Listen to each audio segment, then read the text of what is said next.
ಇನ್ನು ಕೈ ಮುಖಂಡರ ವಿರುದ್ಧ ಹಲ್ಲೆ, ಜೀವ ಬೆದರಿಕೆ ಆರೋಪ. ಇದಕ್ಕೆ ಸಂಬಂಧಪಟ್ಟಂತೆ ರಾಷ್ಟ್ರಪತಿ ಮತ್ತು ಪ್ರಧಾನಿಗೆ ಪತ್ರ ಬರೆದಿದೆ ಸಂತ್ರಸ್ತ ಕುಟುಂಬ. ಹೆಬ್ಯಾ ಗ್ರಾಮದ ಅಮಿತಾಬ್ ಎನ್ನುವ ಕುಟುಂಬಕ್ಕೆ ಬೆದರಿಕೆ. ಮೈಸೂರು ಜಿಲ್ಲೆ ವರುಣಾ ವ್ಯಾಪ್ತಿಯಲ್ಲಿರುವಂತಹ ಗ್ರಾಮ ಇದು ಹೆಬ್ಯಾ. ಅಲ್ಲಿನ ಕೈ ಮುಖಂಡ ರಾಜು ಹಾಗೂ ಆಪ್ತರ ವಿರುದ್ಧ ಈಗ ಆರೋಪ ಕೇಳಿ ಬರ್ತಾ ಇದೆ. ಕೈ ಮುಖಂಡನ ವಿರುದ್ಧ ಈಗ ಅಮಿತಾಬ್ ಕುಟುಂಬಕ್ಕೆ ಬೆದರಿಕೆಯೊಡ್ಡಿದ, ಅವರ ಮೇಲೆ ಹಲ್ಲೆ ಮಾಡಿದಂತಹ ಆರೋಪ. ಇದಕ್ಕೆ ಸಂಬಂಧಪಟ್ಟಂತೆ ರಾಷ್ಟ್ರಪತಿ ಪ್ರಧಾನಿಗೆ ಪತ್ರ ಬರೆದಿದೆ ಆ ಸಂತ್ರಸ್ತ ಕುಟುಂಬ. ಮೈಸೂರು ಜಿಲ್ಲೆ ವರುಣಾ ವ್ಯಾಪ್ತಿಯ ಹೆಬ್ಯಾ ಗ್ರಾಮದಲ್ಲಿರುವಂತಹ ಅಮಿತಾಬ್ ಎನ್ನುವಂತಹ ಅವರ ಕುಟುಂಬಕ್ಕೆ ಕಾಂಗ್ರೆಸ್ ಮುಖಂಡನಿಂದ ಜೀವ ಬೆದರಿಕೆ, ಹಲ್ಲೆ ಆಗಿದೆ ಅನ್ನೋದು ಈ ಕೈ ಮುಖಂಡ ರಾಜು ಹಾಗೂ ಆಪ್ತರ ವಿರುದ್ಧ ಈ ಕುಟುಂಬ ಮಾಡ್ತಾ ಇರುವಂತಹ ಆರೋಪ. ಎಫ್ಐಆರ್ ದಾಖಲಾಗಿದ್ರೂ ಕೂಡ ಈವರೆಗೂ ಆರೋಪಿಗಳನ್ನ ಬಂಧಿಸಿಲ್ಲ.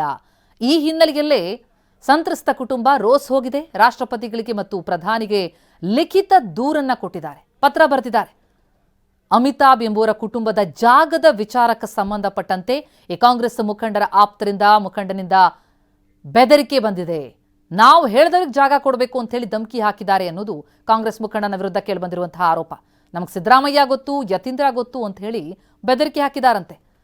ಆದರೆ ಇವರ ಬೆದರಿಕೆಗೆ ಬಗ್ಗದ ಹಿನ್ನೆಲೆ ಮನೆಗೆ ನುಗ್ಗಿ ಹಲ್ಲೆ ಮಾಡಿ ಬೆದರಿಕೆಯೊಡ್ಡಿದ್ದಾರೆ ಅನ್ನೋದು ಈಗ ಕೇಳಿಬಂದಿರುವಂತಹ ಆರೋಪ.